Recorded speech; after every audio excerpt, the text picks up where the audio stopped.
نحمده ونصلي على رسوله الكريم أما بعد فأعوذ بالله من الشيطان الرجيم بسم الله الرحمن الرحيم جاء الحق وزهق الباطل إن الباطل كان زهوقا صدق الله العظيم وصدق مولانا الكريم۔ سارے جہاں سے اچھا ہندو ستا ہمارا، ہم بلبلیں ہیں اس کی یہ گل ستا ہمارا۔ غربت میں ہوں اگر رہتا ہے دل وطن میں، سمجھو وہیں ہمیں بھی دل ہو جہاں ہمارا۔ پربت ہے سب سے اونچا ہمسایہ آسماں کا، وہ پاسباں ہمارا وہ سنتری ہمارا۔ سامعین کرام، ہم اللہ سے امید کرتے ہیں کہ اسی طریقے سے 70 سال سے جس طریقے سے یہ رنگا رنگی اور رعنائیوں کے ساتھ 26 جنوری مناتے ہیں، اللہ تعالیٰ اس طرح ہمیشہ توفیق عطا فرمائے۔ آپ دیکھیں گے بچے خوشیاں مناتے ہوئے ترانہ گاتے ہیں، کہتے سارے جہاں سے اچھا ہندو ستا ہمارا، ہم بلبلے ہیں اس کی یہ گل ستا ہمارا۔ یہ پیارا ہندوستان کے لیے سب نے قربانیاں یکساں دی ہے، چاہے وہ ہندو ہو، مسلم ہو، سکھ ہو، عیسائی ہو، سب نے یکساں قربانیاں دی ہے۔ جب یہ سب مل کر اکٹھے قربانیاں جب دی ہے تو یہ ہندوستان ہماری جھولی میں ہے۔ سامعین کرام، ہم تو یہی دعا کرتے اللہ اس ہندوستان کو نظر بد سے حفاظت فرمائے، اس ملک کو غیروں کی نظروں سے حفاظت فرمائے۔ میرے محترم بزرگوں، دوستو، اس میں بہت سارے لوگوں کی قربانیاں ہیں۔ اس قربانیوں کو بھول کر کے ہم غفلت کی نیند اور غفلت کی چادریں اوڑھ لیں، یہ احسان فراموشی ہے۔ سامعین کرام،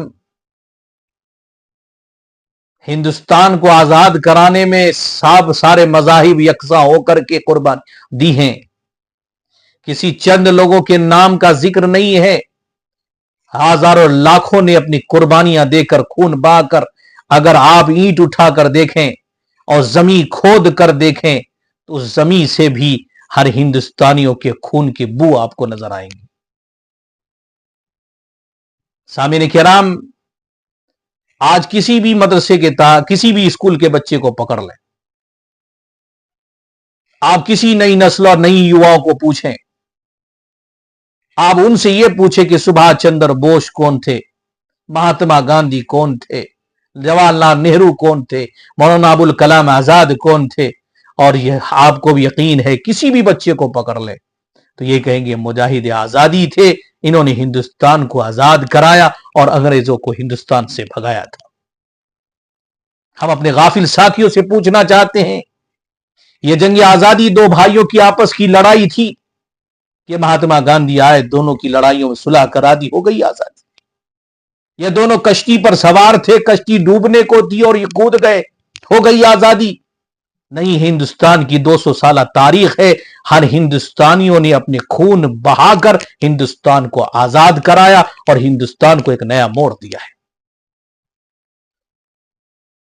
ہر سال اپنے لائحہ عمل کا پیغام دیتا ہے، لائحہ عمل بنانے کا پیغام دیتا ہے، اور اپنے اسلاف کی قربانیاں یاد کر کے سبق سیکھ کر ان کی زندگی گزارنے، اسی طرح زندگی گزارنے کا حکم دیتا ہے۔ میرے محترم بزرگوں، دوستو، ہندوستان کو آزاد کرانے میں 200 سالہ تاریخ ہے۔